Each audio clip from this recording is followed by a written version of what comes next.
ನಮ್ಮ ರಾಜ್ಯದ ಮೂರು ಪಕ್ಷದ ನಾಯಕರು ಕೊಟ್ಟಂತಹ ಹೇಳಿಕೆಗಳು ಹಾಗೂ ಅವರು ತೆಗೆದುಕೊಂಡಂತಹ ನಿರ್ಧಾರಗಳ ಹಿಂದೆ ಇರುವಂತಹ ಕಂಪ್ಲೀಟ್ ಇನ್ಸೈಡ್ ಸ್ಟೋರಿಯನ್ನು ಹೇಳುವಂತಹ ವಿಶೇಷ ಕಾರ್ಯಕ್ರಮವೇ ಆಫ್ ದ ರೆಕಾರ್ಡ್ ವಿಶೇಷ ಕಾರ್ಯಕ್ರಮ.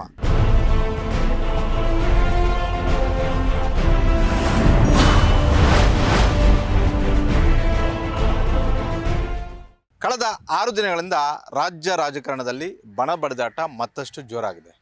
ಕಾಂಗ್ರೆಸ್ಸಲ್ಲೂ ಮುಖ್ಯಮಂತ್ರಿ ಹಾಗೂ ಉಪಮುಖ್ಯಮಂತ್ರಿ ಬಣಗಳ ನಡುವೆ ಬಡಿದಾಟ ಜೋರಾಗಿದೆ. ಅದೇ ರೀತಿ ವಿರೋಧ ಪಕ್ಷವಾಗಿರುವಂತಹ BJPಯಲ್ಲೂ ಕೂಡ ಒಂದು ಕಡೆ ವಿಜೇಂದ್ರ ಬಣ, ಮತ್ತೊಂದು ಕಡೆ ಆರ್ ಅಶೋಕ್ ಅವರ ಬಣ. ಈ ನಡುವೆ ಯತ್ನಾಳ್ ಮತ್ತು ಈಶ್ವರಪ್ಪ RSS ಮುಖೇನ ಮತ್ತೆ BJPಗೆ ಗರ್ವಾಪ್ಸಿ ಆಗೋದಕ್ಕೆ ಪ್ಲಾನನ್ನು ರೂಪಿಸಿದ್ದಾರೆ. ಇದರ ಜೊತೆಗೆ ದಳಪತಿಗಳ ಪಕ್ಷದಲ್ಲಿ ಮಾಜಿ ಪ್ರಧಾನಿ ದೇವೇಗೌಡರು ಅಖಾಡಕ್ಕೆ ಎಂಟ್ರಿ ಕೊಟ್ಟಿದ್ದಾರೆ. ಹಾಗಾದರೆ ಮಾಜಿ ಪ್ರಧಾನಿ ದೇವೇಗೌಡರ ಮುಂದೆ ಯಾವ ಬೇಡಿಕೆಯನ್ನು ಕಾರ್ಯಕರ್ತರು ಇಟ್ಟರು? ಇದರೆಲ್ಲರ ಕಂಪ್ಲೀಟ್ ಡೀಟೇಲ್ಸನ್ನು ಇವತ್ತಿನ ಈ ಆಫ್ ದ ರೆಕಾರ್ಡ್ ವಿಶೇಷ ಕಾರ್ಯಕ್ರಮದಲ್ಲಿ ಹೇಳ್ತೀವಿ. ಕಂಪ್ಲೀಟ್ ರಾಜ್ಯ ಕಾಂಗ್ರೆಸ್ಸಲ್ಲಿ ಬಣ ಪಾಲಿಟಿಕ್ಸ್ ಜೋರು. ನವೆಂಬರ್ ಕ್ರಾಂತಿಗೆ ಅಕ್ಟೋಬರ್ 1ನೇ ತಾರೀಕಿಗೆ ಮುನ್ನಡೆ ಬರೆದ DKಶಿ. 5 ವರ್ಷಗಳ ಕಾಲ ನಾನೇ CM ಎಂದ ಸಿದ್ದರಾಮಯ್ಯ. DKಶಿ ಅವರು CM ಆಗ್ತಾರೆ ಅಂತ ನಾವೆಲ್ಲ ಅಂದ್ಕೊಂಡಿದ್ವಿ. ನಾವೆಲ್ಲ ಹಳೆ ಮೈಸೂರಿನ ಭಾಗದವರು. ನಮಗೆ ತಿಳಿದ ಮಟ್ಟಿಗೆ ಹೈಕಮಾಂಡ್ನಲ್ಲಿ 2.5 ವರ್ಷ ಅವರು 2.5 ವರ್ಷ ಇವರು ಅಂತ ಹೇಳಿದ್ರು. ಹಾಗೆ ಆಗ್ತಾರೆ ಅನ್ನೋದು ನಮಗೆ ಒಂದು ಸಿಕ್ಕಿರ್ತಕ್ಕಂಥ ಅವ್ರು ಆಗಬೇಕು ಅನ್ನೋದು ನಮ್ಮ.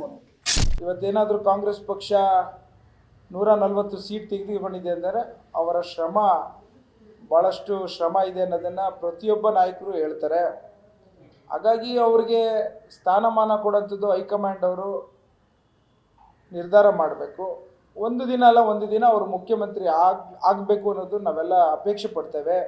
ಆಗ್ತಾರೆ ಅನ್ನೋದನ್ನು ನಾನು ಅನ್ಕೋತೇನೆ.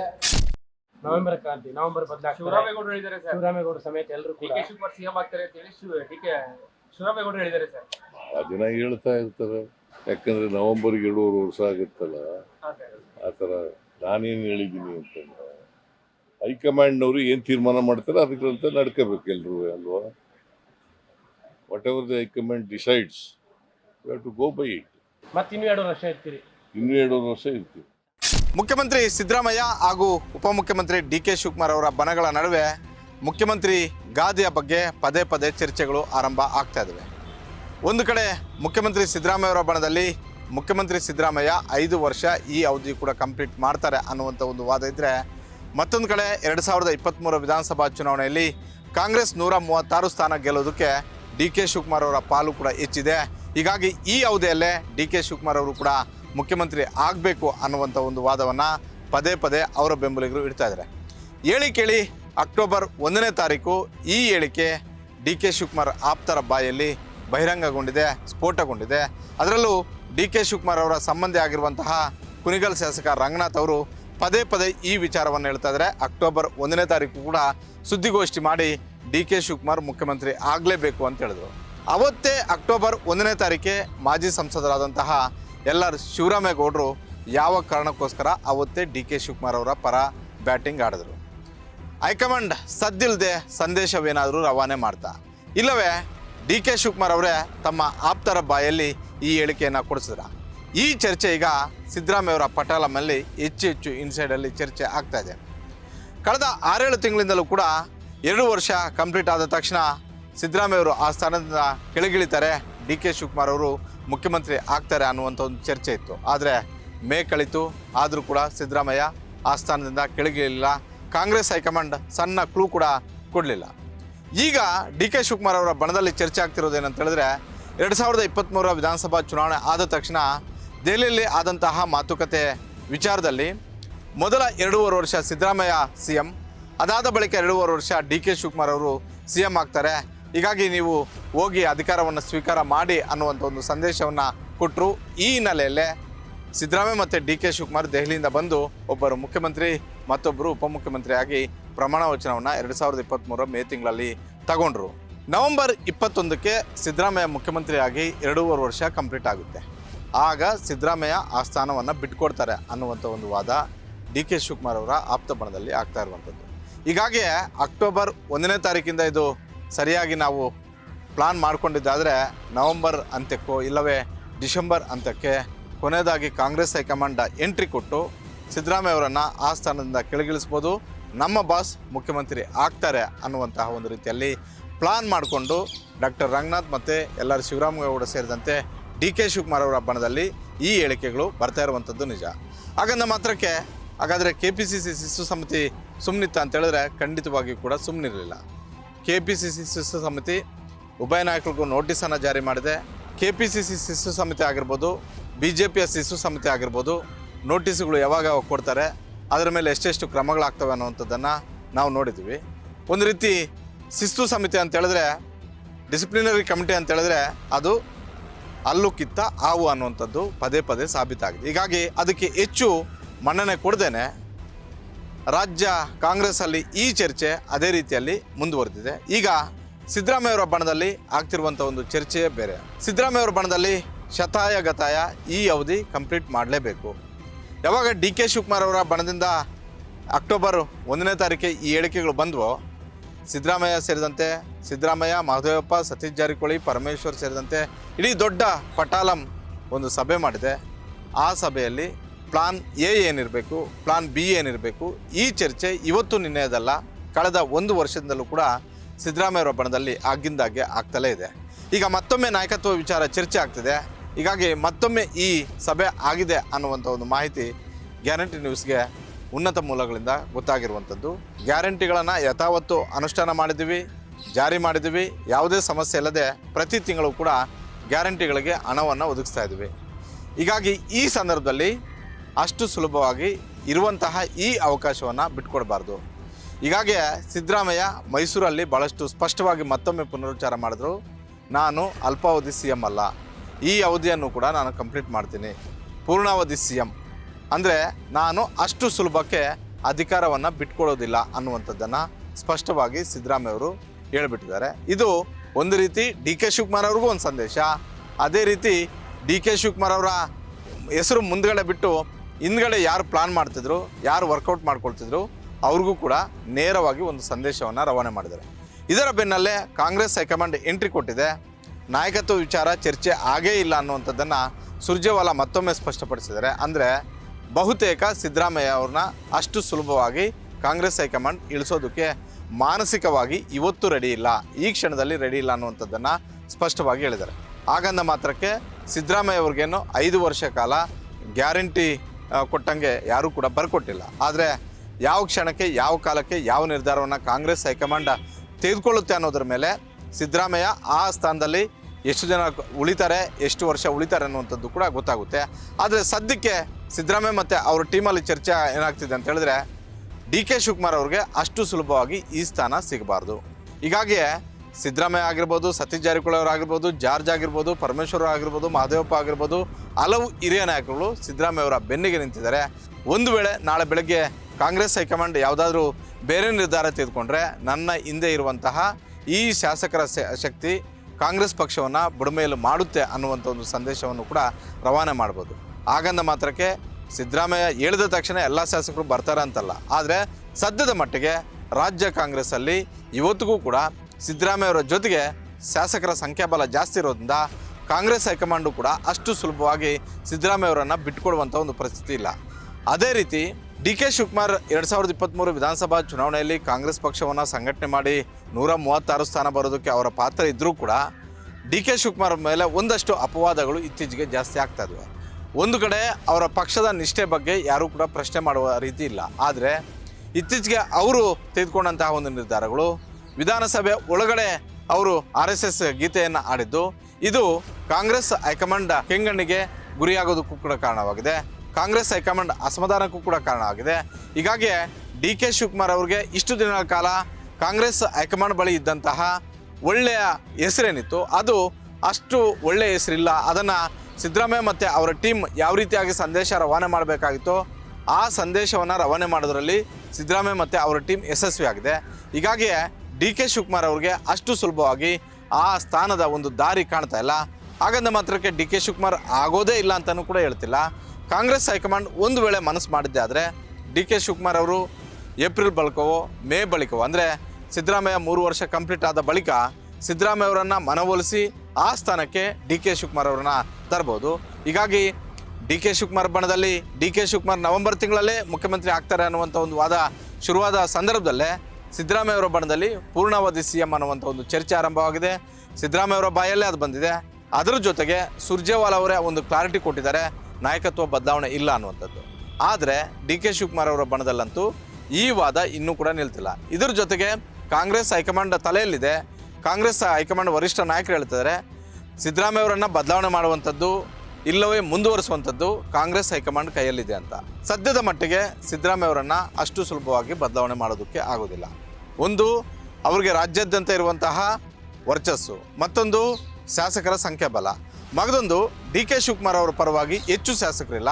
ಜೊತೆಗೆ 4-5 ಜನ ಶಾಸಕರು ಮಾತಾಡ್ತಿದ್ದಾರೆ ಅನ್ನೋದು ಬಿಟ್ಟರೆ ಅಷ್ಟು ದೊಡ್ಡ ಮಟ್ಟದ ಒಂದು ಧ್ವನಿ ಕೇಳ್ತಾ ಇಲ್ಲ. ಹೀಗಾಗಿ ಸಿದ್ದರಾಮಯ್ಯ ಅವರನ್ನು ಅಷ್ಟು ಸುಲಭವಾಗಿ ಕಾಂಗ್ರೆಸ್ ಹೈಕಮಾಂಡ್ ಬದಲಾವಣೆ ಮಾಡೋದಕ್ಕೆ ಆಗ್ತಿಲ್ಲ ಅನ್ನುವಂಥ ಒಂದು ಚರ್ಚೆಗಳು ಕೂಡ ಇದ್ದಾವೆ.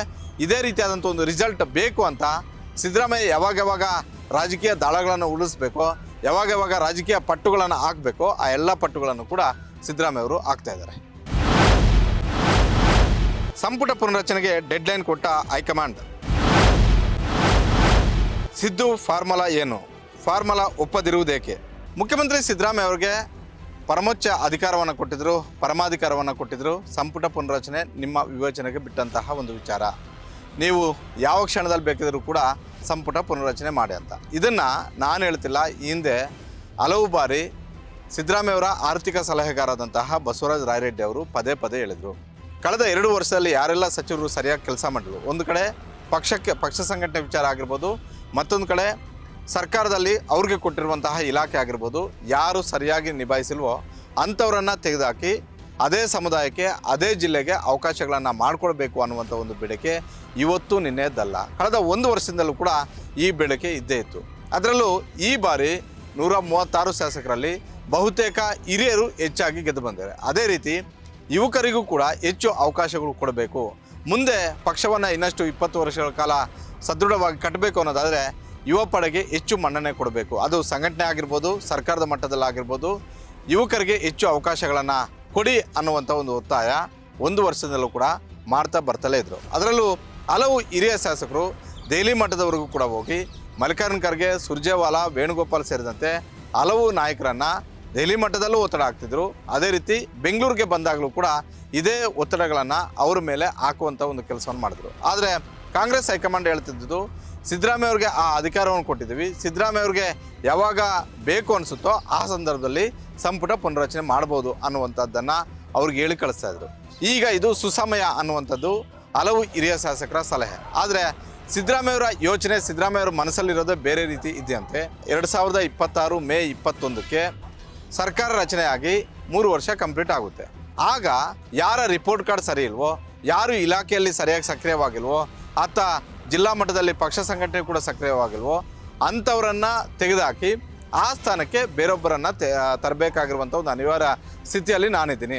50% ಮಿನಿಸ್ಟ್ರಿಗಳನ್ನು ಕೈಬಿಟ್ಟು ಹೊಸಬರಿಗೆ ಹಾಗೂ ಹಿರಿಯರಿಗೆ ಅವಕಾಶಗಳನ್ನು ಕೊಡ್ತೀನಿ ಅನ್ನುವಂಥ ಒಂದು ಸಲಹೆಯನ್ನು ಮುಖ್ಯಮಂತ್ರಿ ಸಿದ್ದರಾಮಯ್ಯ ಅವರು ಹೈಕಮಾಂಡ್ ಮುಂದೆ ಹೇಳಿದ್ದಾರೆ. ಸಿದ್ದರಾಮಯ್ಯ ಹೇಳುವಂತಹ ಈ ಮಾತನ್ನು ಕೇಳಿಸ್ಕೊಳ್ಳುವಂಥ ಒಂದು ಪುರುಸೊತ್ತಲ್ಲಿಲ್ಲ. ಯಾಕಂತ ಹೇಳಿದ್ರೆ ಈಗಾಗಲೇ ದಿನಗಳು ಕಳೆದೋಗಿದ್ದಾವೆ. ನವೆಂಬರ್ಗೆ 2.5 ವರ್ಷ ಆಗುತ್ತೆ. ತದ ಬಳಿಕ 2.5 ವರ್ಷದಲ್ಲಿ ಇನ್ನು 1 ವರ್ಷ ಮಾತ್ರ ಸರ್ಕಾರ, ಆಮೇಲೆ ಇನ್ನು 1.5 ವರ್ಷ ಎಲೆಕ್ಷನ್ ಮುಳುಗೋಗ್ತಾರೆ. ಹೀಗಾಗಿ ಇದು ನವೆಂಬರ್ ತಿಂಗಳು ಸುಸಮಯ. ನವೆಂಬರ್ ತಿಂಗಳಲ್ಲಿ ಸಂಪುಟ ಪುನರಚನೆ ಆಗಲೇಬೇಕು. ಇನ್ನು ಮೇಲೆ ಯಾವುದೇ ಗಡುವು ಕೂಡ ವಿಸ್ತರಣೆ ಮಾಡೋದಕ್ಕೆ ಆಗೋದಿಲ್ಲ ಅನ್ನುವಂಥ ಒಂದು ಸೂಚನೆಯನ್ನು ಮುಖ್ಯಮಂತ್ರಿ ಸಿದ್ದರಾಮಯ್ಯ ಅವರಿಗೆ ಕಾಂಗ್ರೆಸ್ ವರಿಷ್ಠರು ಹೇಳಿದ್ದಾರೆ. ಹೀಗಾಗಿ ಅನಿವಾರ್ಯವಾಗಿ ಮುಖ್ಯಮಂತ್ರಿ ಸಿದ್ದರಾಮಯ್ಯ ಅವರು ನವೆಂಬರ್ ಇಲ್ಲವೇ ಡಿಸೆಂಬರ್ ಅಂತ್ಯದ ಒಳಗಡೆ ಸಂಪುಟ ಪುನರಚನೆ ಮಾಡುವಂತಹ ಆಸಕ್ತಿಯನ್ನು ತೋರಿದ್ದಾರೆ ಅನ್ನುವಂಥ ಒಂದು ಮಾಹಿತಿ ಸಿಕ್ಕಿರುವಂಥದ್ದು. ರಾಜ್ಯ BJPಯಲ್ಲಿ ಬಣಬಡದಾಟ ಮತ್ತಷ್ಟು ಹೆಚ್ಚಾಗಿದೆ. ಅದರಲ್ಲೂ ನೆರೆ ವಿಚಾರದಲ್ಲೂ ಕೂಡ ರಾಜ್ಯ ಸರ್ಕಾರವನ್ನು ಕಿವಿಹಿಂಡಬೇಕಾಗಿದ್ದಂತಹ ವಿಜೇಂದ್ರ ಮತ್ತು ಆರ್ ಅಶೋಕ್ ನಡುವೆ ತಾಳಮೇಳ ಸರಿಯಾಗ್ತಾ ಇಲ್ಲ. 2 ಗುಂಪುಗಳು, ವಿಭಿನ್ನ ಹೇಳಿಕೆಗಳು, ಕೇವಲ ಒಂದು ರೀತಿ ರಾಜಕೀಯ ಪ್ರತಿಷ್ಠೆಗೆ ಇವರು ಹೋಗಿ ಬರ್ತಿದ್ದಂತೆ ಕಾಣಿಸ್ತಾ ಇದೆ. ಈ ಚರ್ಚೆ ಕಾಂಗ್ರೆಸ್ಸು ಜನಾಭಿಪ್ರಾಯವೋ ಅಲ್ಲ, JDS ಅಭಿಪ್ರಾಯವೋ ಅಲ್ಲ. ಇದು BJPಯ ಆಂತರಿಕ ಮಟ್ಟದಲ್ಲಿ ಈ ರೀತಿಯಾದಂಥ ಒಂದು ಚರ್ಚೆ ಆಗ್ತಿದೆ. ಹಾಗಾದರೆ ಇದರ ಕಂಪ್ಲೀಟ್ ಇನ್ಸೈಡ್ ಏನಾಗ್ತಿದೆ ಅನ್ನುವಂಥದ್ದನ್ನು ಕೂಡ ಹೇಳ್ತೀವಿ ಈ ಸೆಗ್ಮೆಂಟಲ್ಲಿ. ಬಿಜೆಪಿಯಲ್ಲಿ ಅಶೋಕ್ ವಿಜೇಂದ್ರ ನಡುವೆ ತಾಳಮೇಳದ ಸಮಸ್ಯೆ. ಉತ್ತರ ಕರ್ನಾಟಕದಲ್ಲಿ ರಾಮಕೃಷ್ಣ ಹೆಗಡೆ ಫಾರ್ಮುಲಾ ಶುರು ಮಾಡಿದ ವಿಜೇಂದ್ರ. 2028ಕ್ಕೆ ನಾನೇ ಸಿಎಂ ಎಂದ ವಿಜೇಂದ್ರ. ಕಳೆದ 2.5 ವರ್ಷದ ಸಿದ್ದರಾಮಯ್ಯ ಸರ್ಕಾರದ ವಿರುದ್ಧ ಯಾವಾಗ ಪ್ರಮುಖವಾದಂಥ ಒಂದು ಅಸ್ತ್ರಗಳನ್ನು ಸಿದ್ದರಾಮಯ್ಯ ಮತ್ತು ಡಿ ಕೆ ಶಿವಕುಮಾರ್ ಅವರು ವಿಪಕ್ಷಗಳಿಗೆ ಕೊಟ್ಟರೋ ಆ ಅಸ್ತ್ರಗಳನ್ನು ಸಕ್ರಿಯವಾಗಿ ಬಳಸ್ಕೊಳ್ಳುವಂಥ ಒಂದು ಪ್ರಾಮಾಣಿಕ ಪ್ರಯತ್ನವನ್ನು BJP ಮತ್ತು JDS ಅವರು ಮಾಡ್ತಲೇ ಬಂದಿದ್ದಾರೆ. ಅದರಲ್ಲೂ ಅಧಿಕೃತ ವಿರೋಧ ಪಕ್ಷವಾದಂತಹ BJP ಈ ವಿಚಾರಗಳನ್ನು ಹೆಚ್ಚು ಸದ್ದು ಮತ್ತು ಸುದ್ದಿ ಮಾಡ್ತಾ ಇದೆ. ಈಗ ಅದು ಮುಂದುವರೆದ ಭಾಗವಾಗಿ ಉತ್ತರ ಕರ್ನಾಟಕದಲ್ಲಿ ಬಂದಿರುವಂತಹ ಪ್ರವಾಹದ ವಿಚಾರದಲ್ಲೂ ಕೂಡ ಸರ್ಕಾರವನ್ನು ಬಹಳಷ್ಟು ಇಕ್ಕಟ್ಟಿಗೆ ಸಿಲುಸುವಂಥ ಒಂದು ಕೆಲಸ ವಿಪಕ್ಷವಾಗಿ BJP ಮಾಡ್ತಾ ಇದೆ. ಆದರೆ ಸ್ವಪಕ್ಷದಲ್ಲಿ ಇರಬೇಕಾದಂತಹ ಒಗ್ಗಟ್ಟು ಮತ್ತು ಒಮ್ಮತ, ಅಭಿಪ್ರಾಯಗಳು, ವ್ಯಾಖ್ಯಾನಗಳು, ಹೇಳಿಕೆಗಳು ಬರದೇ ಇರುವಂಥದ್ದೇ ದೊಡ್ಡ ದುರಂತ ಅನ್ನುವಂಥದ್ದನ್ನು ಸಾಮಾನ್ಯ ಕಾರ್ಯಕರ್ತರು ಮಾತಾಡ್ತಾ ಇದ್ದಾರೆ. ರಾಜ್ಯ BJPಗೆ ಅಧ್ಯಕ್ಷರಾಗಿ ವಿಜೇಂದ್ರ ಅವರ ಹೆಸರು ಘೋಷಣೆ ಆದ ದಿನದಿಂದ ಇವತ್ತಿನವರೆಗೂ ಕೂಡ ವಿಜೇಂದ್ರ ಅವರ ಬಗ್ಗೆ ಒಂದಷ್ಟು ಅಪಸ್ವರ ಮತ್ತು ಅಸಮಾಧಾನ ಒಂದು ಟೀಮಲ್ಲಿ ಹೆಚ್ಚು ಇದ್ದೇ ಇದೆ. ಅದು ಸ್ವಪಕ್ಷದಲ್ಲಿರುವಂತಹ ಏನು ನಾವು ಯಾವುದೇ ಬಣಕ್ಕೆ ಸೇರಿಲ್ಲ, ನಾವು ತಟಸ್ಥರು ಅಂತ ಹೇಳ್ಕೊಳ್ಳುವಂತಹ ಒಂದು ದೊಡ್ಡ ಟೀಮ್ ಈಗ ನೆರೆ ವಿಚಾರದಲ್ಲೂ ಕೂಡ ವಿಜೇಂದ್ರ ಮತ್ತು ಛಲವಾದಿ ಒಂದು ಟೀಮ್ ಆಗಿ ಹೋದರೆ ಮತ್ತೊಂದು ಅಶೋಕ್ ಮತ್ತು CT ರವಿ ಇನ್ನಿತರು ಸೇರಿ ಮತ್ತೊಂದು ಟೀಮ್ ಆಗಿ ಹೋಗಿದ್ದಾರೆ. ಆದರೆ ಅಲ್ಲೂ ಕೂಡ ತಾ ಮೊದಲು ನಾ ಮೊದಲು ಅನ್ನುವಂಥ ಒಂದು ರೀತಿಯಲ್ಲಿ ಸರ್ಕಾರದ ವಿರುದ್ಧ ಹೇಳಿಕೆಗಳನ್ನು ಕೊಡ್ತಾ ಇರುವಂಥದ್ದು. ಒಂದು ವಿಜೇಂದ್ರ BJP ಕಚೇರಿಯಲ್ಲಿ ಮಾತಾಡಿದ್ರೆ ಅಶೋಕ್ ಇನ್ನೆಲ್ಲೋ ಶಾಸಕರ ಕಚೇರಿಯಲ್ಲಿ ಮಾತಾಡುವಂಥದ್ದು, ಇಲ್ಲ ವಿಧಾನಸೌಧ ಕೊಠಡಿಯಲ್ಲಿ ಮಾತಾಡುವಂಥದ್ದು. ಇದು ರಾಜ್ಯ BJPಯಲ್ಲಿರುವಂತಹ ಬಣ ಬಡಿದಾಟ, ತಾಳಮೇಳ ಸರಿ ಹೋಗ್ತಿಲ್ಲ. ಒಂದು ಬಣ ವಿಜೇಂದ್ರ ಅವರ ಪರವಾಗಿ ನಿಂತಿದೆ, ಮತ್ತೊಂದು ಬಣ ಅಶೋಕ್ ಹಾಗೂ ತಟಸ್ಥರ ಪರವಾಗಿ ಕೆಲಸ ಮಾಡ್ತಾ ಇರುವಂಥದ್ದು. ಸುತಾರಾಮ್ ನಾವು ವಿಜೇಂದ್ರ ಅವರನ್ನು ಒಪ್ಪೋದಿಲ್ಲ ಅನ್ನುವಂಥ ಒಂದು ರೀತಿಯಲ್ಲಿ ಆಗಿಂದಾಗೆ BJP ಹೈಕಮಾಂಡ್ಗೆ ಸಂದೇಶಗಳನ್ನು ರವಾನೆ ಮಾಡುವಂಥ ಒಂದು ರೀತಿಯಲ್ಲಿ ಕೆಲಸ ಮಾಡ್ತಾ ಇದ್ದಾರೆ. ಆದರೆ ಇದೆಲ್ಲವನ್ನು ಕೂಡ ನೋಡ್ತಿರುವಂತಹ ವಿಜೇಂದ್ರ ಮತ್ತು ಯಡಿಯೂರಪ್ಪ ಇಬ್ಬರು ಕೂಡ ಒಂದು ಕಡೆ ತಟಸ್ಥರಿಗಾಗಿರ್ಬೋದು, ಮತ್ತೊಂದು ಕಡೆ ರೆಬಲ್ಸ್ಗಾಗಿರ್ಬೋದು ಯಾವಾಗ ಯಾವ ರೀತಿಯಾಗಿ ಚೆಕ್ಮೇಟ್ ಕೊಡಬೇಕೋ ಆ ರೀತಿ ಚೆಕ್ಮೇಟ್ ಕೊಡುವಂತಹ ಪಟ್ಟುಗಳನ್ನು, ರಾಜಕೀಯ ಪಟ್ಟುಗಳನ್ನು ಮಾಡೋದಕ್ಕೆ ಸನ್ನಿದ್ಧರಾಗಿದ್ದಾರೆ. ಉತ್ತರ ಕರ್ನಾಟಕದಲ್ಲಿ ಸುಮಾರು 80 ವಿಧಾನಸಭಾ ಕ್ಷೇತ್ರಗಳಲ್ಲಿ ಲಿಂಗಾಯತ ಪ್ರಾಬಲ್ಯ ಇದೆ. ಲಿಂಗಾಯತ ಸಮುದಾಯ ಅಲ್ಲಿ ಮತದಾನ ಮಾಡಿದ್ದೆ ಆದರೆ ಅಲ್ಲಿ ನಾವು 60ರ ಗಡಿ ದಾಟ್ಬೋದು ಅನ್ನೋ ಲೆಕ್ಕಾಚಾರದಲ್ಲಿ ವಿಜೇಂದ್ರ ಇದ್ದಾರೆ. ಹೀಗಾಗಿಯೇ ವಿಜೇಂದ್ರ 1980ರ ದಶಕದಲ್ಲಿ ರಾಮಕೃಷ್ಣ ಹೆಗಡೆ ಏನು ಪ್ಲಾನ್ ಮಾಡ್ತಿದ್ರು ಆ ಪ್ಲಾನ್ ಮಾಡಿದಂತೆ ಕಾಣಿಸ್ತಾ ಇದೆ. ಅದೇ ರೀತಿ ಯಡಿಯೂರಪ್ಪ ಏನು ಪ್ಲಾನ್ ಮಾಡ್ತಿದ್ರು ಅದನ್ನು ಯಥಾವತ್ತು ಫಾಲೋ ಮಾಡ್ತಿದ್ದಂತೆ ಕಾಣಿಸ್ತಾ ಇದೆ. ಅದೇ ರೀತಿ ಮಾಡಿದ್ರೆ ನಾನು 2028ಕ್ಕೆ ಮುಂದಿನ ಮುಖ್ಯಮಂತ್ರಿ ಅನ್ನುವಂತಹ ಒಂದು ಕಾರ್ಡನ್ನು ಪ್ಲೇ ಮಾಡ್ಬೋದು ಅನ್ನುವಂಥ ಒಂದು ಲೆಕ್ಕಾಚಾರವನ್ನು ಹಾಕ್ಕೊಂಡೆ ಉತ್ತರ ಕರ್ನಾಟಕದ ಪ್ರವಾಸವನ್ನು ಪದೇ ಮಾಡ್ತಾ ಇದ್ದಾರೆ. ಹಾಗಂದ ಮಾತ್ರಕ್ಕೆ ವಿಜೇಂದ್ರ ಅವ್ರಿಗೇನು ಮುಖ್ಯಮಂತ್ರಿ ಸ್ಥಾನ ಅಷ್ಟು ಸುಲಭವಾಗಿ ಸಿಕ್ಕೇ ಬಿಡುತ್ತೆ ಅಂತ ನಾವು ಹೇಳ್ತಿಲ್ಲ. ಆದರೆ ಜನರ ಟ್ರೆಂಡನ್ನು ಸೆಟ್ ಮಾಡುವಂಥದ್ದು, ಜನರ ಮನಸ್ಸಲ್ಲಿ ಆ ಬೀಜವನ್ನು ಬಿತ್ತುವಂಥದ್ದು, ಕಾರ್ಯಕರ್ತರ ಮನಸ್ಸಲ್ಲಿ, ಕಾರ್ಯಕರ್ತರ ಹೃದಯದಲ್ಲಿ ಆ ಬೀಜವನ್ನು ಬಿತ್ತುವಂಥ ಒಂದು ಕೆಲಸವನ್ನು ಮಾಡ್ತಾರೆ. ಇದು ಹಿಂದೆ ಹಲವು ನಾಯಕರು, ರಾಮಕೃಷ್ಣ ಹೆಗಡೆ ಆಗಿರ್ಬೋದು, ಬಂಗಾರಪ್ಪ ಅವರಾಗಿರ್ಬೋದು, ಯಡಿಯೂರಪ್ಪ ಆಗಿರ್ಬೋದು, ಆಗಿಂದಾಗೆ ಸಿದ್ದರಾಮಯ್ಯವರು ಕೂಡ ಇದೇ ಸ್ಟ್ರಾಟಜಿಯನ್ನು ಮಾಡ್ತಾರೆ. 2028ರ ವಿಧಾನಸಭಾ ಚುನಾವಣೆಗೆ ಎಲ್ಲವೂ ಅಂದುಕೊಂಡಂತೆ ಆದರೆ, BJP ಹೈಕಮಾಂಡ್ ಒಪ್ಪಿದ್ದೆ ಆದರೆ, ಅವರ ನಾಯಕತ್ವದಲ್ಲೇ ಚುನಾವಣೆಗೆ ಹೋಗಿದ್ದೆ ಆದರೆ ನಾನೇ ಮುಖ್ಯಮಂತ್ರಿ ಅನ್ನುವಂಥದ್ದನ್ನು ಕಾರ್ಡ್ ಪ್ಲೇ ಮಾಡಬೇಕು ಅನ್ನುವಂಥ ಒಂದು ನಿರ್ಧಾರಗಳನ್ನು ಮಾಡಿ ಉತ್ತರ ಕರ್ನಾಟಕ ಪ್ರವಾಸವನ್ನು ಹೆಚ್ಚು ಮಾಡ್ತಾ ಇದ್ದಾರೆ. ಇದು ಒಳಗಿಂದೊಳಗೆ ಹಲವು ತಟಸ್ಥರಿಗೂ ಗೊತ್ತು, ರೆಬಲ್ಸ್ಗೂ ಗೊತ್ತು. ಹೀಗಾಗಿ ವಿಜೇಂದ್ರ ಅವರ ಈ ಪ್ಲಾನನ್ನು ಯಡಿಯೂರಪ್ಪ ಹಾಗೂ ಅವರ ಫ್ಯಾಮ್ಲಿಯ ಅಲ್ಲಿ ಕೂತ್ಕೊಂಡು ಮಾಡಿರುವಂಥ ಈ ಪ್ಲಾನನ್ನು ಮನಗೊಂಡಿರುವಂತಹ ಹಲವು BJP ಹಿರಿಯ ನಾಯಕರು ಇದಕ್ಕೆ ಆಕ್ಷೇಪ ಮತ್ತು ಅಸಮಾಧಾನವನ್ನು ವ್ಯಕ್ತಪಡಿಸ್ತಲೇ ತಾಳಮೇಳಗಳು ಸರಿ ಹೋಗ್ತಿಲ್ಲ. ವಿಜೇಂದ್ರ ಒಂದು ಮಾತಾಡಿದ್ರೆ ಸುನಿಲ್ ಕುಮಾರ್, ಅಶೋಕ್, CT ರವಿ ಮತ್ತೊಬ್ಬರು ಮಗದೊಬ್ಬರು ಬೇರೆ ರೀತಿಯ ಮಾತಾಡ್ತಿದ್ದಾರೆ. ಸಹಜವಾಗಿ ಇದು ಆಡಳಿತ ಮಾಡ್ತಿರುವಂತಹ ಕಾಂಗ್ರೆಸ್ಗೆ ಒಂದಷ್ಟು ಲಾಭವೂ ಕೂಡ ಆಗಿದೆ. ಈಶ್ವರಪ್ಪ ಯತ್ನಾಳ್ರಿಂದ ಗರ್ವಾಪ್ಸಿ ಜಪ.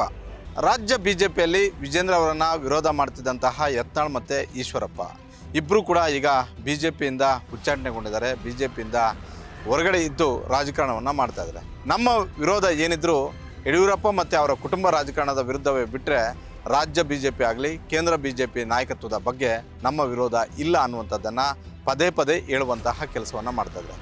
ಒಂದು ಹೆಜ್ಜೆ ಮುಂದೆ ಹೋದಂತಹ ಯತ್ನಾಳ್ ನನ್ನನ್ನು ಆದಷ್ಟು ಬೇಗ BJPಗೆ ವಾಪಸ್ ಕರೆಸ್ಕೊಳ್ಬೇಕು, ಇಲ್ಲ ಅಂತೇಳಿದ್ರೆ ನಾನು ಪ್ರತ್ಯೇಕವಾದಂಥ ಒಂದು ಪಕ್ಷವನ್ನು ಕಟ್ತೀನಿ, ಪಕ್ಷ ಕಟ್ಟಿ BJPಗೆ ದೊಡ್ಡ ಮಟ್ಟದ ಒಂದು ನಷ್ಟವನ್ನು ಮಾಡ್ತೀನಿ. ನಷ್ಟ ಅಂತ ಹೇಳಿದ್ರೆ ರಾಜಕೀಯವಾಗಿ ನಷ್ಟ ಮಾಡ್ತೀನಿ. 2013ರಲ್ಲಿ ಯಡಿಯೂರಪ್ಪ KJP ಕಟ್ಟಿ ಯಾವ ರೀತಿಯಾಗಿ BJPಗೆ ದೊಡ್ಡ ಮಟ್ಟದ ಒಂದು ಹೊಡೆತವನ್ನು ಕೊಟ್ಟರು, ಅದೇ ರೀತಿಯಾದಂಥ ಒಂದು ಹೊಡೆತವನ್ನು 2028ರಲ್ಲಿ ನಾನು ಕೊಡ್ತೀನಿ ಅನ್ನುವಂಥ ಒಂದು ಸಂದೇಶವನ್ನು ಆಗಿಂದಾಗೆ ರಾಜ್ಯ BJP ಮತ್ತು ರಾಷ್ಟ್ರೀಯ BJPಗೆ ಕೊಡುವಂತಹ ಒಂದು ಕೆಲಸವನ್ನು ಯತ್ನಾಳ್ ಮಾಡ್ತಾ ಇದ್ದಾರೆ. ಸದ್ಯದ ಮಟ್ಟಿಗೆ ರಾಜ್ಯ BJP ಆಗಲಿ ರಾಷ್ಟ್ರೀಯ ಮಟ್ಟದ BJP ನಾಯಕರು ಯತ್ನಾಳ್ ಅವರನ್ನು ಅಷ್ಟು ಸೀರಿಯಸ್ ಆಗಿ ತೆಗೆದುಕೊಂಡಿಲ್ಲ. ಆದರೆ ಅಂಥದ್ದೊಂದು ಬೆಳವಣಿಗೆ ಆಗಬೇಕು ಅನ್ನುವಂಥ ಒಂದು ಲೆಕ್ಕಾಚಾರ ಸಿದ್ದರಾಮಯ್ಯವರು ಆಗ್ತಾ ಇದ್ದಾರೆ, DK ಶಿವಕುಮಾರ್ ಅವರು ಕೂಡ ಆಗ್ತಾ ಇದ್ದಾರೆ, ರಾಜ್ಯ ಕಾಂಗ್ರೆಸ್ನ ಹಲವು ನಾಯಕರು ಆಗ್ತಾ ಇದ್ದಾರೆ. ಬೇರೆ ಮಾರ್ಗವನ್ನು ಹುಡುಕುವಂಥ ಒಂದು ಕೆಲಸ ಯತ್ನಾಳ್ ಮತ್ತು ಈಶ್ವರಪ್ಪ ಇಬ್ಬರು ಕೂಡ ಮಾಡ್ತಾ ಇದ್ದಾರೆ. ಅದು ಮತ್ತೊಂದು ಮಾರ್ಗ ಏನು ಅಂತ ಹೇಳಿದ್ರೆ RSS ನಾಯಕರ ಮೊರೆ ಹೋಗಿದ್ದಾರೆ. RSS ನಾಯಕರ ಜೊತೆನೂ ಕೂಡ ಸುದೀರ್ಘವಾಗಿ ಯತ್ನಾಳೂ ಮಾತಾಡಿದ್ದಾರೆ, ಯತ್ನಾಳನ್ ಟೀಮ್ ಮಾತಾಡಿದೆ. ಅದ್ರ ಜೊತೆಗೆ ಈಶ್ವರಪ್ಪ ಮತ್ತು ಅವರ ಟೀಮ್ ಮಾತಾಡಿದೆ, ನಾವು ಮತ್ತೆ ಗರ್ವಾಪ್ಸಿ ಆಗಬೇಕು. ಇಲ್ಲ ಅಂತ ಹೇಳಿದ್ರೆ 2028ರ ವಿಧಾನಸಭಾ ಚುನಾವಣೆಯಲ್ಲಿ ದೊಡ್ಡ ಮಟ್ಟದ ಒಂದು ಪೆಟ್ಟು BJPಗೆ ಆಗುತ್ತೆ. ವರಿಷ್ಠ ನಾಯಕರ ಗಮನಕ್ಕೆ ಎಲ್ಲವನ್ನೂ ಕೂಡ ತನ್ನಿ ಅನ್ನುವಂಥ ಒಂದು ಸಂದೇಶವನ್ನು RSS ನಾಯಕರುಗಳ ಮುಂದೆ ಒತ್ತೊಯ್ದಿದ್ದರು. RSS ನಾಯಕರು ಕೂಡ ಭಾಳಷ್ಟು ಸಕಾರಾತ್ಮಕವಾಗಿ ಇಬ್ಬರ ಮಾತುಗಳನ್ನು ಕೂಡ ಕೇಳಿಸ್ಕೊಂಡಿದ್ದಾರೆ. ಇನ್ನು ರೆಬಲ್ಸ್ ನಾಯಕರ ಪರಿಸ್ಥಿತಿನೂ ಕೂಡ ಭಿನ್ನವಾಗಿಲ್ಲ. ಈಗ ರೆಬಲ್ಸು ಕೂಡ ಭಾಳಷ್ಟು ಸೈಲೆಂಟ್ ಆಗಿದ್ದಾರೆ. ರೆಬಲ್ಸ್ ನಾಯಕರು ಕೂಡ ವಿಜೇಂದ್ರ ಅವರ ನಾಯಕತ್ವವನ್ನು ಒಪ್ಪಲೇಬೇಕಾದಂಥ ಒಂದು ಅನಿವಾರ್ಯ ಪರಿಸ್ಥಿತಿಗೆ ಬಂದಿದ್ದಾರೆ. ಆದರೂ ಕೂಡ ಅಲ್ಲಷ್ಟು ಇಲ್ಲಷ್ಟು ಒಂದಷ್ಟು ಅಸಮಾಧಾನಗಳು ಇರುವಂಥದ್ದು ನಿಜ. ಆದರೆ ಈ ಹಿಂದೆ ಇದ್ದಂಥ ದೊಡ್ಡ ಮಟ್ಟದ ಒಂದು ಅಪಸ್ವರ ಮತ್ತು ಅಸಮಾಧಾನ ಇಲ್ಲ. ಆದರೆ ವಿಜೇಂದ್ರ ಅವರು ಕೂಡ ಒಂದಷ್ಟು ನಡತೆಗಳನ್ನು ಬದಲಾಯಿಸ್ಕೊಳ್ಬೇಕು. ಈ ಸಂದೇಶವನ್ನು ವಿಜೇಂದ್ರ ಅವ್ರಿಗೂ ಕೂಡ RSS ಮುಖಂಡರೇ ಮುಟ್ಟಿಸಿದ್ದಾರೆ. ಇದು BJPಯಲ್ಲಿ ಇನ್ಸೈಡಲ್ಲಿ ಚರ್ಚೆ ಆಗ್ತಾ ಇದ್ರೆ, ಪ್ರಾದೇಶಿಕ ಪಕ್ಷವಾದಂತಹ ಜಾತ್ಯತೀತ ಜನತಾದಳದಲ್ಲಿ ಜಿಬೆ ಪೊಲಿಟಿಕ್ಸ್ ಹೆಚ್ಚಾಗಿ ಚರ್ಚೆ ಆಗ್ತಾ ಇದೆ. ಅದರಲ್ಲೂ ದೇವೇಗೌಡರು ಮತ್ತು ಕುಮಾರಸ್ವಾಮಿ, ನಿಖಿಲ್ ಕುಮಾರಸ್ವಾಮಿ ಮೇಲೆ ಹಲವು ಕಾರ್ಯಕರ್ತರು ಹಲವು ಮನವಿಗಳನ್ನು ಮಾಡ್ಕೊಂಡಿದ್ದಾರೆ. ಅವ್ರ ಬಳಿ ಬಂದು ರಾಜ್ಯ BJP ಮತ್ತು ಕಾಂಗ್ರೆಸ್ ಭಾಳಷ್ಟು ಸ್ಪೀಡಾಗಿ ಗ್ರೇಟರ್ ಬೆಂಗಳೂರು ಎಲೆಕ್ಷನ್ಗೆ ರೆಡಿ ಆಗ್ತಾ ಇದ್ದಾರೆ. ಆದರೆ JDS ಅಲ್ಲಿ ಆ ವಾತಾವರಣ ಕ್ರಿಯೇಟ್ ಆಗ್ತಿಲ್ಲ. ಏನಾದರೂ ಮಾಡಿ ಗ್ರೇಟರ್ ಬೆಂಗಳೂರು ಎಲೆಕ್ಷನ್ಗೆ ಸ್ಟ್ರಾಟಜಿಯನ್ನು ಮಾಡಿ ಅನ್ನುವಂತಹ ಒಂದು ಮನವಿಗಳನ್ನು ಮಾಡಿಕೊಂಡಿರುವಂಥದ್ದು. ಇದ್ರ ಬಗ್ಗೆ ದೊಡ್ಡಗೌಡರು ಏನು ಹೇಳಿದ್ರು ಈ ಸೆಗ್ಮೆಂಟಲ್ಲಿ ಕೊಡ್ತೀವಿ ನೋಡಿ. ದಳಪತಿಗಳ ಪಕ್ಷದಲ್ಲಿ ಮೈತ್ರಿ ಗೊಂದಲ. ಎಲೆಕ್ಷನ್ಗೂ ಮುನ್ನ ಸಮಸ್ಯೆ ಬಗೆಹರಿಸಿ ಅಂದರು ಕಾರ್ಯಕರ್ತರು. ಸ್ಥಳೀಯ ಸಂಸ್ಥೆಗಳಲ್ಲೂ ಮೈತ್ರಿ ಫಿಕ್ಸ್ ಎಂದ ದೇವೇಗೌಡ. ಬಿಜೆಪಿ ಮತ್ತು JDS ಮೈತ್ರಿ ಮುಂದುವರಿ. ಜಿಲ್ಲಾ ಪಂಚಾಯತಿ ಚುನಾವಣೆ ಆಗ್ಬೋದು, ತಾಲೂಕ್ ಪಂಚಾಯತಿ ಚುನಾವಣೆ ಆಗ್ಬೋದು, ಅಸೆಂಬ್ಲಿ ಚುನಾವಣೆ ಆಗ್ಬೋದು. 2026 ಫೆಬ್ರವರಿ ತಿಂಗಳಿಗೆ ಗ್ರೇಟರ್ ಬೆಂಗಳೂರಿಗೆ ಎಲೆಕ್ಷನ್ ಮಾಡ್ತೀವಿ ಅನ್ನುವಂತಹ ಒಂದು ಮಾಹಿತಿಯನ್ನು ಈಗಾಗಲೇ ರಾಜ್ಯ ಚುನಾವಣಾ ಆಯೋಗ 3 ಪಕ್ಷಗಳು ಕೂಡ ರವಾನೆ ಮಾಡಿದೆ. ಬೂತ್ ಮಟ್ಟದಲ್ಲಿ ಸಂಘಟನೆಯನ್ನು ಚುರುಕು ಮಾಡುವಂಥ ಒಂದು ಕೆಲಸ BJPನೂ ಮಾಡ್ತಾ ಇದೆ, ಅದೇ ರೀತಿ ಕಾಂಗ್ರೆಸ್ಸು ಕೂಡ ಮಾಡ್ತಾ ಇದೆ. ಆದರೆ JDS ಅಲ್ಲಿ ಆ ಪರಿಸ್ಥಿತಿ ಕಾಣ್ತಾ ಇಲ್ಲ. ನಿಖಿಲ್ ಕುಮಾರಸ್ವಾಮಿ ಈಗಾಗಲೇ ರಾಜ್ಯ ಪ್ರವಾಸವನ್ನು ಮಾಡ್ತಾ ಇದ್ದಾರೆ. ರಾಜ್ಯ ಪ್ರವಾಸ 2 ಬಾರಿ ಮಾಡುವಂತಹ ಒಂದು ಕೆಲಸವನ್ನು ಮಾಡ್ತಾ ಇದ್ದಾರೆ. ಆದರೆ ಬೆಂಗಳೂರು ಬಗ್ಗೆ ಅಷ್ಟು ಕಾಳಜಿ 3 ನಾಯಕರು ಕೂಡ ಮಾಡ್ತಿಲ್ಲ ಅನ್ನುವಂಥ ಒಂದು ಕೊರಗು ಮತ್ತು ಒಂದು ಅಸಮಾಧಾನ ರಾಜ್ಯ JDS ನಾಯಕರಿಗಿದೆ, ಬೆಂಗಳೂರಿನ JDS ನಾಯಕರಿಗಿದೆ. ಬೆಂಗಳೂರು ನಗರ ಜಿಲ್ಲಾಧ್ಯಕ್ಷರುಗಳು ಆ್ಯಕ್ಟಿವ್ ಆಗಿಲ್ಲ. ಬೆಂಗಳೂರು ನಗರ ಜಿಲ್ಲಾಧ್ಯಕ್ಷರುಗಳು ಇವತ್ತಿನವರೆಗೂ ಕೂಡ ಒಂದು ಸಭೆ ಮಾಡಿಲ್ಲ, ಒಂದು ಸಣ್ಣ ಮೀಟಿಂಗ್ ಮಾಡ್ತಾ ಇಲ್ಲ.